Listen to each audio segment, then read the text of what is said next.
పాల్పడ్డాడు ఆంజనేయులు ఒక వ్యక్తి. అది డీటెయిల్స్ లోకి వెళ్తే ఆంజనేయులు ఎవరో కాదు, వరుసకి ఆ పాపకి బాబాయ్ అవుతాడట. ఏకంగా బిడ్డ వరుసనటువంటి ఆ పాప పైనే ఓయో రూమ్ కి తీసుకువెళ్లి నమ్మబలికి ఆ అమ్మాయిని అక్కడి దాకా తీసుకువెళ్లి ఆమె పైన లైంగికంగా దాడికి పాల్పడి తెలుస్తోంది. ప్రస్తుతం ఆ పాప తల్లిదండ్రులు ఇచ్చిన ఫిర్యాదు మేరకి పోలీసులు కేసు నమోదు చేశారు. తుర్కియాంజల్లోని ఒక ఓయో హోటల్ కి 13 ఏళ్ల బాలికను లైంగిక దాడికి పాల్పడిన ఘటనలో ఆంజనేయుల పైన కేసు నమోదైంది. పోక్సో కేసు నమోదు చేసినట్టు తెలుస్తోంది. అయితే మైనర్ బాలిక పైన ఆ ఆంజనేయులు బిడ్డ వరుస అవుతోంది, సొంత బాబాయ్ అన్నట్టుగా తెలుస్తోంది.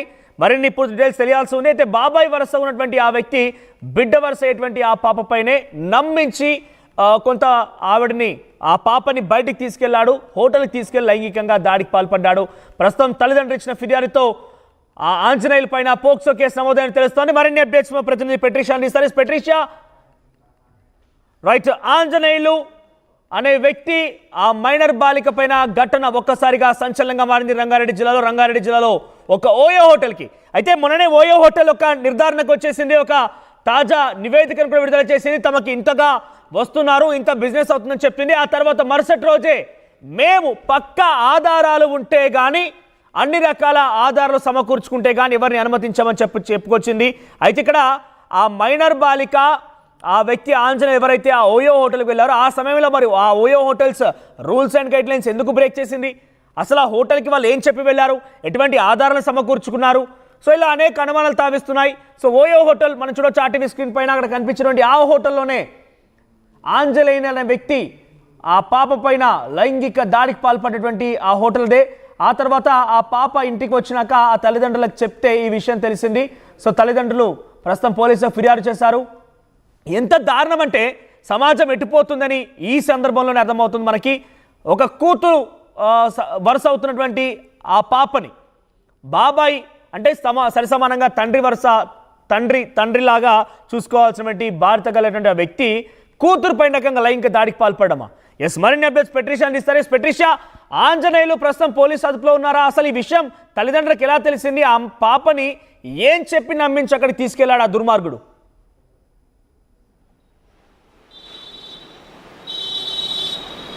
ఎస్, మైనర్ బాలికపై లైంగిక దాడి మొత్తం మీద పోక్సో కేసు నమోదు చేస్తారు. ఇదంతా కూడా రంగారెడ్డి జిల్లా ఆదిబట్ల పోలీస్ స్టేషన్ పరిధిలో ఈ ఘటన జరిగింది. దారుణమైన ఘటన అని చెప్పొచ్చు.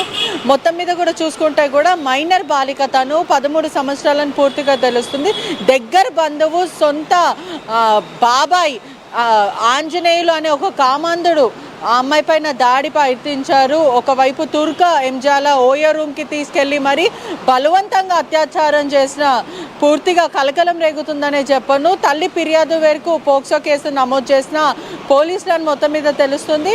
ఒకవైపు చూసుకుంటే కూడా ఇంకా పూర్తి వివరాలు తెలియాల్సింది. మరోవైపు చూసుకుంటే కూడా సొంత బాబాయ్ ఎవరైతే కుటుంబానికి సంబంధించిన వాళ్ళు ఆ పాప బర్త్డే ఉండడం వల్ల 13 సంవత్సరాల పాప బర్త్డే ఉండడం వల్ల నీకు కొత్త బట్టలు ఇప్పిస్తాను, షాపింగ్కి వెళ్దాము, నేను నీకు డబ్బులు ఖర్చు పెడతాను అంటూ వాళ్ళ అమ్మకి చెప్తే బాబే కదా, తండ్రి తర్వాత తండ్రి వరుస కాబట్టి ఎవరైతే మదర్ ఉన్నారో తను కూడా ఓకే తీసుకెళ్తారు కదా అని పంపించడం జరిగింది. ఆ తర్వాత షాపింగ్కి తీసుకెళ్తాను అని చెప్పి షాపింగ్ దగ్గరికి తీసుకెళ్ళిన తర్వాత అక్కడి నుంచి ఇంకా వేరే కొత్త బట్టలు కొనుక్కుందాం, షూస్ కొనుక్కుందాం, ఇక్కడ ఒక చిన్న పని ఉంది అని చెప్పి ఓఏ రూమ్ లోపలికి తీసుకెళ్లాడు. ఆ తర్వాత అమ్మాయికి అనుమానం వచ్చి అసభ్యంగా ముట్టుకోవడము, అసభ్యంగా బూతులు మాట్లాడడము, బలవంతం చేయడము, ఇలా దాడికి ప్రయత్నించిన తర్వాత బలవంతంగా దాడికి ప్రయత్నించాడు, సెక్షువల్ అసాల్టేషన్ చేశాడు. ఆ తర్వాత అమ్మాయి పారిపోయే ప్రయత్నం చేసి ఓఏ నుంచి బయటకు వచ్చింది. ఇంటికి వెళ్ళిన తర్వాత కుటుంబ సభ్యులు ఆరాధియక అమ్మాయి క్లియర్గా వాళ్ళ మదర్తో షేర్ చేసుకున్న సిచ్యువేషన్ ఉండే. ఆ తర్వాత మదర్ ఎవరైతే తల్లి ఉందో ఆగ్రహం వచ్చి నా బిడ్డకి ఇలా చేస్తావా అంటూ పోలీస్ స్టేషన్ వెళ్ళి పోక్సో కేసు అయితే పోలీసులు నమోదు చేసుకున్నారు. అంటే ఎంత కీచక బాబాయ్ చూడండి, కుటుంబ సభ్యులనే ఇది జరగడం చాలా దారుణం విషయం. ఎందుకంటే సొంత ఇంటి వాళ్ళనే నమ్మకపోతే మన ఇంట్లోనే ఇలా జరుగుతుంటే ఇంకా ప్రపంచాన్ని ఎలా నమ్ముతాం అనేది ఎంతో కన్నీరు మున్నీరు అవుతుంది వాళ్ళ తల్లి అని కూడా చెప్పొచ్చు. ఎందుకంటే సొంత బాబాయ్ కేవలం కొత్త బట్టలు ఇప్పిస్తా అంటే బాబాయ్ తల్లిదండ్రులకు సమాచారం ఉందా, లేదంటే స్కూల్కి వెళ్ళినప్పుడు కానీ స్కూల్కి వెళ్ళినప్పుడు కానీ తీసుకెళ్లాడా? అసలు ఏం జరిగి ఉంటుందో తల్లిదండ్రులకు సమాచారం ఉందా ఆ వ్యక్తి తీసుకెళ్తున్నట్టుగా?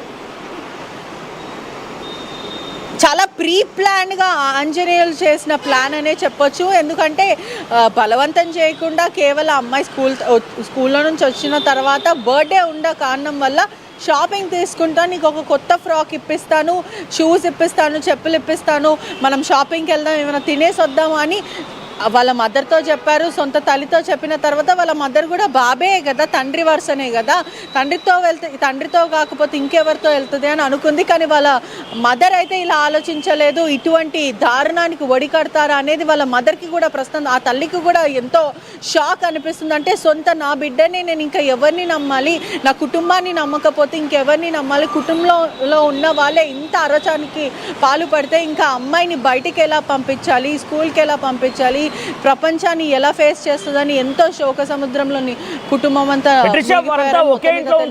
ఇదంతా కూడా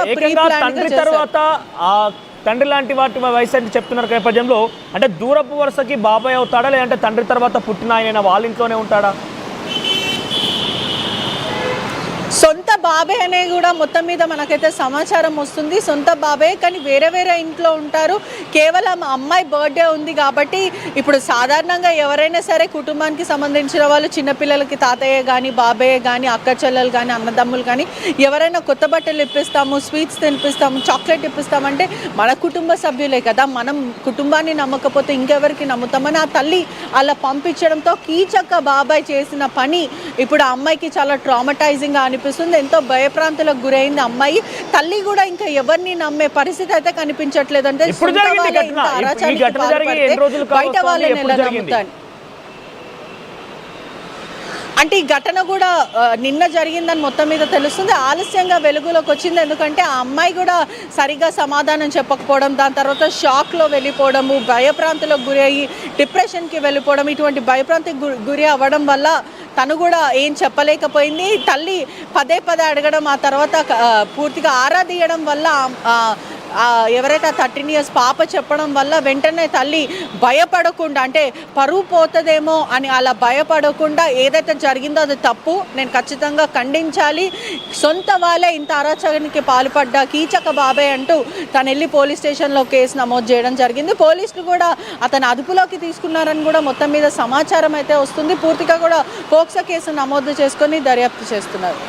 రైట్ పెట్రిషియా, తుర్కీ అంజల్లో దారుణం జరిగింది. రంగారెడ్డి జిల్లాలో ఒక్కసారిగా ఈ వార్త హాట్ టాపిక్ మారింది. మైనర్ బాలిక పైన అత్యాచారానికి సంబంధించిన అంశం ఇది. ఏకంగా అక్కడ అత్యాచారానికి పాల్పడింది ఎవరో కాదు, సొంత బాబాయ్. తండ్రి తర్వాత తండ్రి స్థానంలో ఉండాల్సినటువంటి ఆ వ్యక్తే కూతురు వరుసనటువంటి ఆ పాప పైన 13 ఏళ్ల బాలిక పైన అత్యాచారానికి పాల్పడ్డాడు. పుట్టినరోజు ఉంది కదా, నీకు బట్టలు ఇప్పిస్తాను, గిఫ్ట్ ఇప్పిస్తా అని చెప్పి ఆ తల్లిదండ్రులకు చెప్పి ఆ పాపని బయటికి తీసుకొని వచ్చి కొంత అలా మభ్యపెట్టి బట్టలు అవన్నీ ఇప్పించిన తర్వాత ఒక చిన్న పని ఉంది వెళ్ళొద్దామని చెప్పి ఆ హోటల్కి తీసుకెళ్ళి ఆ హోటల్లో ఆ మైనర్ బాలిక పైన అత్యాచారానికి పాల్పడి తెలుస్తోంది. ఆ తర్వాత ఇంటికి వెళ్ళినటువంటి ఆ బాలిక తల్లిదండ్రులకు విషయం చెప్పడం, తల్లిదండ్రులు ఒక్కసారిగా ఆగ్రహంతో ఊగిపోయి వెంటనే పోలీసులు ఫిర్యాదు చేశారు. ప్రస్తుతం ఆంజనేయులు ఏంటి, ఎక్కడున్నారు, ఏం జరిగిందనే విషయం మాత్రం చాలా పోలీసులు చాలా